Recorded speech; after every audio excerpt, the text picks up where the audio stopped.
Manchester United's game against Bournemouth had so many talking points, and you can look on it from a positive or negative angle, just depends on your own perspective. But for me, one thing really did stand out, and it was an approach from Ruben Amorim that if he sticks to, I think really can change things for United, and certainly how fans feel about watching United. I'd like to explain what I mean in this video, so let's go.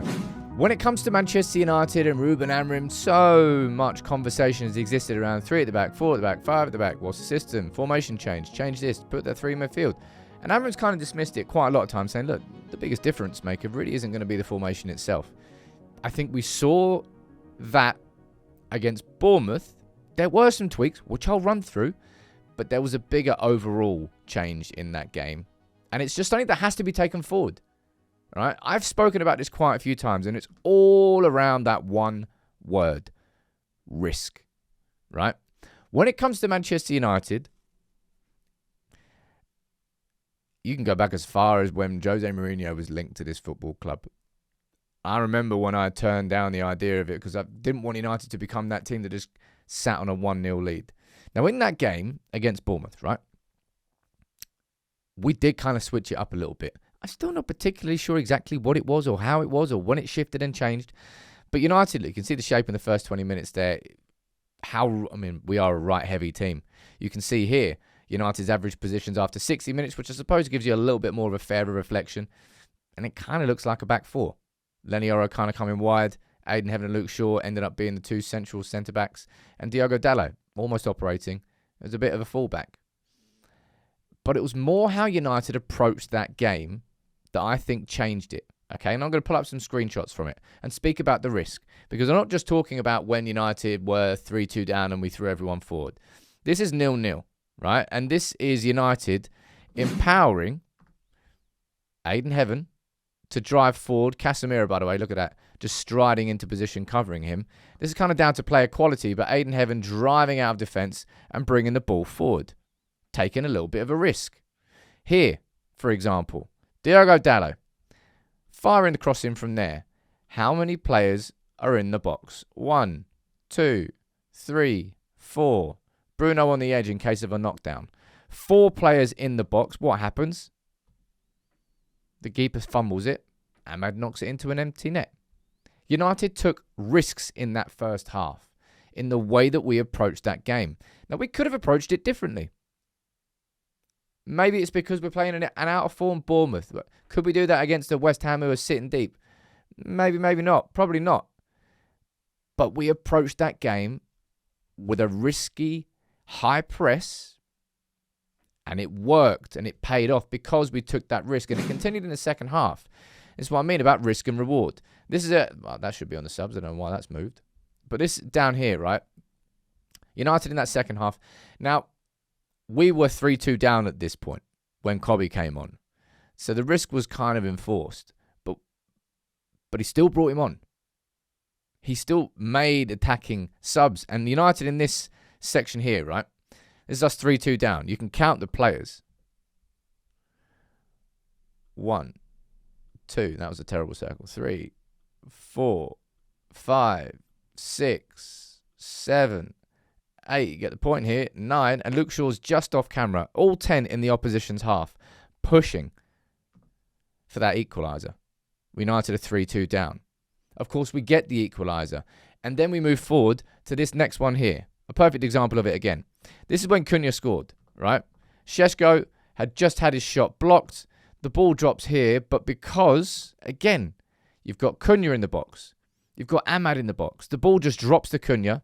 Right place, right time. Buries it.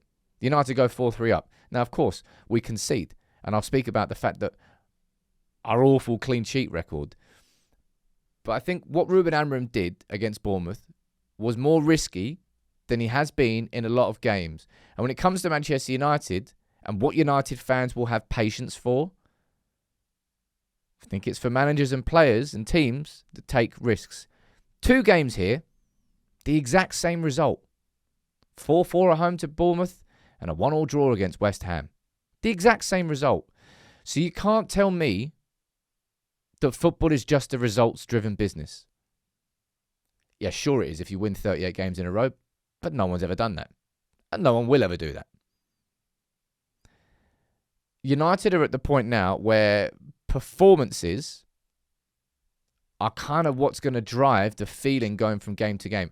Look, I know the results will obviously drive it. And we know that United have got weaknesses in defence.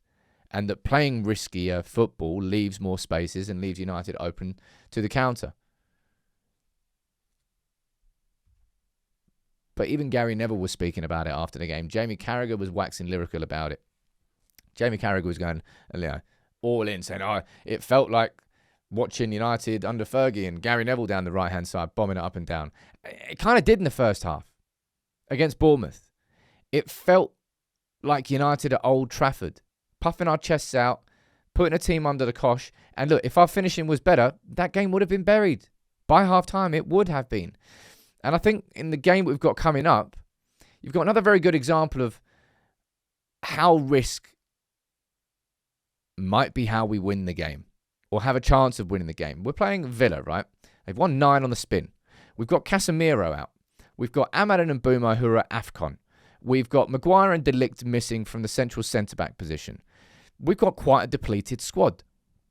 We could go to Villa, hypothetically, and play like we did away at Liverpool. Go for the long balls, maybe chase those second balls, try and get an early goal, sit deep and in shape. But this team can't do that right now. If we're risk averse, we're actually bringing more risk in because we know that this team cannot keep a clean sheet. You know, they say that attack is the best form of defence. I've always felt that, and that's why you'll hear United fans chanting attack, attack, attack. But when it comes to Ruben Amorim this season, I think the pattern is more than set now. If he's here until the end of the season, which I think he will be, because I think Ineos would have got rid of him by now if they were going to. We're not going to be keeping clean sheets anytime soon. We're going to need at least 2 goals to win a game of football. Most games, if not all games. So play like we did in that first half against Bournemouth. Do it against Villa. It might be more risky, sure. But we're in a risk-reward situation. And right now, United fans, as I said, if you serve them up draws like that against Bournemouth, there's going to be frustration at drop points and frustration at the lack of clean sheets and the frustration at the fact that we didn't have the clinical finishing, but nowhere near the same sort of conversations that are happening after West Ham. This team needs more in midfield. We know that. I think the midfield is a big reason why the defence isn't being protected. And I think, of course, we're playing young defenders and they're going to be making mistakes. But Ruben, I'm not saying go gun-ho, right? I'm not saying go crazy and throw caution to the wind at every particular moment. But the risk is worth it at this point. Because the reward is more time. What would I say the reward is? Well, the reward is winning games of football. As I tell you one thing right now, we're not going to be winning games of football 1-0 anytime soon. This team has to score. This team has to be on the front foot. And by doing that and taking that risk, A, you're giving United more chance of winning the game. And B, I think you're going to have more support amongst the fan base, which is fractious right now. And who can blame us? After everything up and down that we keep getting served, and let alone being in the league 3 times in one game. Keep taking the risks. Because for me, that's more important than whether or not we've got 3 at the back, 4 at the back, or 5 at the back.